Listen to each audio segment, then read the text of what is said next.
22 दिसंबर 2022 को Nepal supreme court अचानक से ही एक ऐसे व्यक्ति को रिहा करने का ऑर्डर देती है जो साल 2003 से नेपाल की जेल में कैद था। इसका कारण उसकी उम्र और खराब सेहत को बताया गया। कोर्ट ने कहा कि नेपाल के कानून के अनुसार अगर कोई कैदी बुजुर्ग और बीमार होता है तो उसे समय से पहले रिहा किया जा सकता है। और जैसे ही ये न्यूज सोशल मीडिया पर फैलती है तो इसको लेकर लोगों में इंटरेस्ट काफी बढ़ जाता है। सब ये सोचने लग जाते हैं कि आखिर ये व्यक्ति है कौन जो इतने सालों से जेल में था और वह भी इतनी एज हो जाने के बावजूद। तो दोस्तों, यह व्यक्ति कोई और नहीं बल्कि क्राइम इतिहास का सबसे शातिर और डेंजरस क्रिमिनल और सीरियल किलर चार्ल्स शोभराज था, जिस पर नेटफ्लिक्स ने साल 2021 में द सर्पेंट नाम की एक वेब सीरीज भी बनाई थी, जो चार्ल्स शोभराज की ही रियल लाइफ पर बेस्ड थी। और आज की इस वीडियो में हम इस किलर की पूरी कहानी जानेंगे।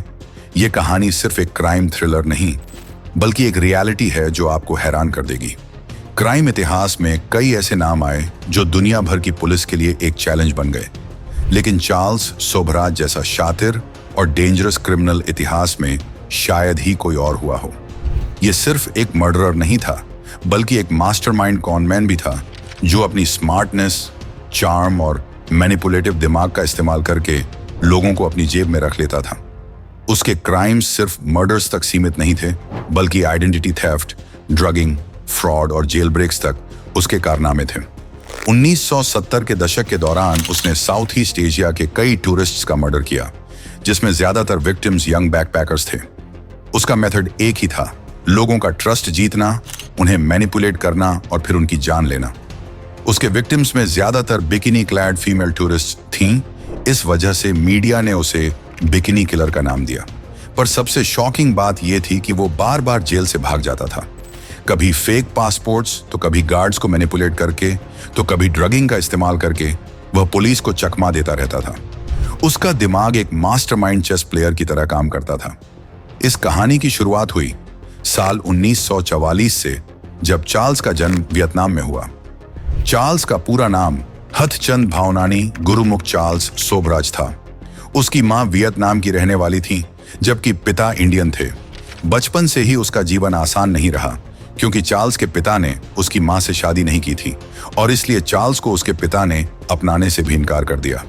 कुछ समय बाद उसकी मां ने एक फ्रेंच आर्मी कलेक्टर से शादी कर ली और चार्ल्स को भी अपना लिया। इस तरह चार्ल्स को फ्रांस की सिटीजनशिप मिल गई। लेकिन चार्ल्स की परवरिश एक ऐसे माहौल में हुई जहां अपराध बहुत फैला हुआ था। इसका असर उस पर भी पड़ने लगा। उसके माता पिता ने उसे कैथोलिक स्कूल में डाला, लेकिन वहां उसका मन नहीं लगा। साल 1963 में पहली बार उसे चोरी के आरोप में पेरिस के पास पसी जेल में डाला गया। जेल से छूटने के बाद वह भारत आया, लेकिन यहां भी उसका मन नहीं लगा। जल्द ही वह फिर पेरिस लौट गया। पेरिस में उसकी मुलाकात अंडरवर्ल्ड के कुछ लोगों से हुई, जिससे उसकी दिलचस्पी अपराध की दुनिया में बढ़ने लगी। उसने अपराध करने और बचने के तरीके सीख लिए। इसी दौरान उसकी मुलाकात एक लड़की शांताल कॉम्पनियन से हुई। शोभराज दिन में अंडरवर्ल्ड के लोगों के साथ रहता और रात में शांताल से मिलता। दोनों में प्यार हो गया, लेकिन जिस दिन उसने शांताल को शादी के लिए प्रपोज किया, उसी दिन उसे गिरफ्तार कर लिया गया और उसे 8 महीने के लिए जेल में डाल दिया गया। जेल के दौरान शांताल ने उसका साथ नहीं छोड़ा, जिससे शोभराज बहुत प्रभावित हुआ। जेल से छूटने के बाद दोनों ने शादी कर ली। 1970 में जब शांताल गर्भवती हुई तो गिरफ्तारी से बचने के लिए दोनों ने फ्रांस छोड़ दिया। फर्जी ट्रैवल डॉक्यूमेंट्स के साथ वे दोनों ईस्टर्न यूरोप की जर्नी पर निकल गए। इस दौरान शोभराज टूरिस्ट से दोस्ती करके उन्हें नशीली दवाइयां पिलाता और उनका सारा सामान लूट लेता। धीरे धीरे उसने हत्याएं भी शुरू कर दी। फिर वह अपनी पत्नी के साथ मुंबई आ गया, जहां उनकी बेटी उषा का जन्म हुआ। कहा जाता है कि इसी के बाद से शोभराज का असली क्रिमिनल करियर शुरू हुआ। मुंबई में वह छोटी मोटी चोरी करता था, लेकिन उसे लगता था कि वह किसी बड़े अपराध के लिए बना है। 1973 में उसने एक ज्वेलरी शॉप में लूट की। उसने खुद को नेपाल का प्रिंस बताकर दुकान के मालिक को नशीली दवाई पिलाई और वहां से भाग निकला। लेकिन उसका पासपोर्ट दुकान में ही रह गया, जिससे पुलिस ने उसे एयरपोर्ट पर गिरफ्तार कर लिया। हालांकि वह जमानत पर बाहर आ गया और फिर काबुल, ईरान और यूरोप के कई देशों में अपराध करने लगा।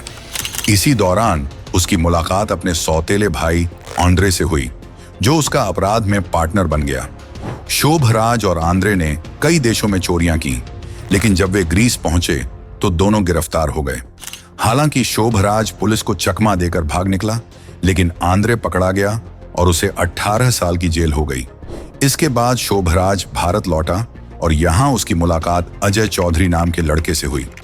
अजय उसका सेकंड इन कमांड बन गया। अब दोनों मिलकर एक साथ काम करने लगे थे और वे पहले टूरिस्ट से दोस्ती करते, फिर उनके पैसे और सामान लूटकर उनका मर्डर कर देते।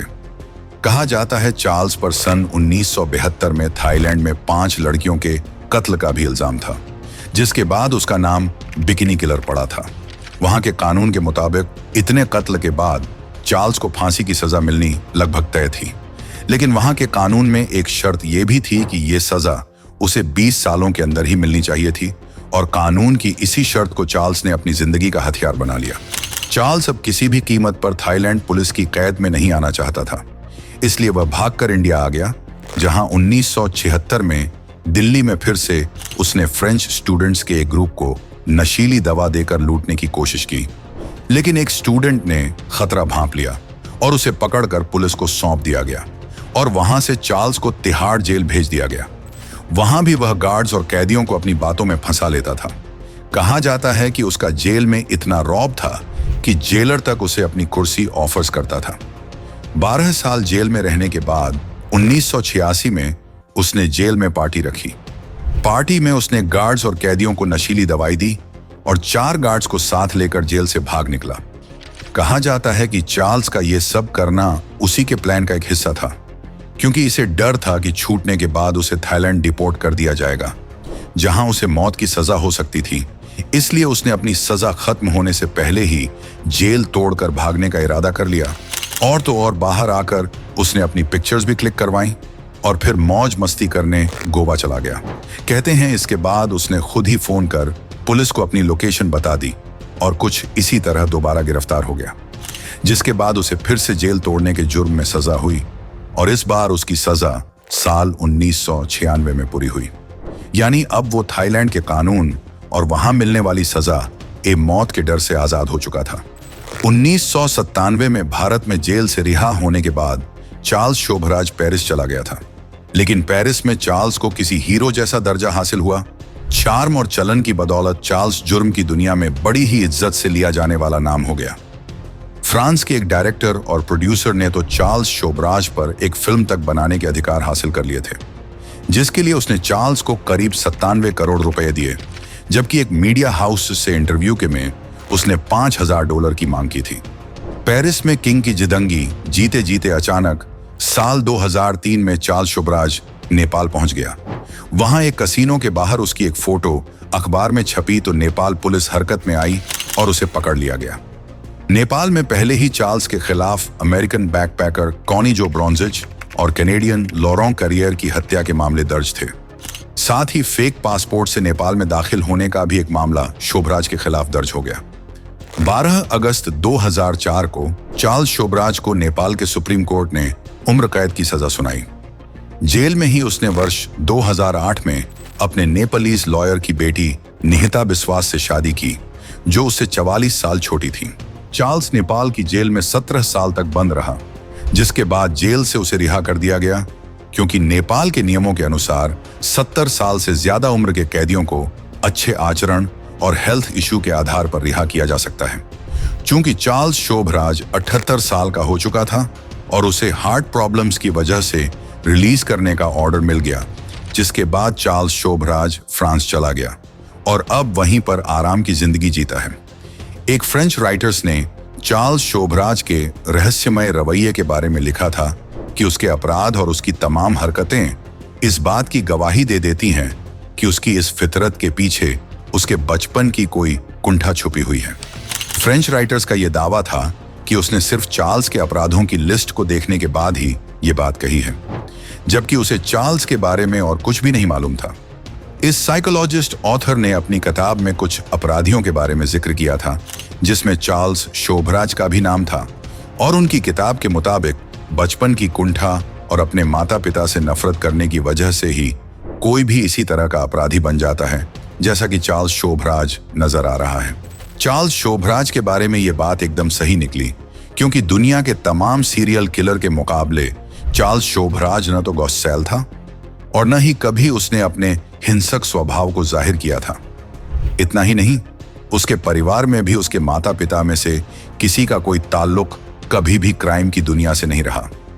उसकी वियतनामी माँ उसके भारतीय पिता से अलग होकर रहने लगी थी, क्योंकि दोनों कभी शादी के बंधन में बंधे ही नहीं थे, जिसकी वजह से चार्ल्स के हिंदुस्तानी पिता ने उसे कभी अपनाया ही नहीं।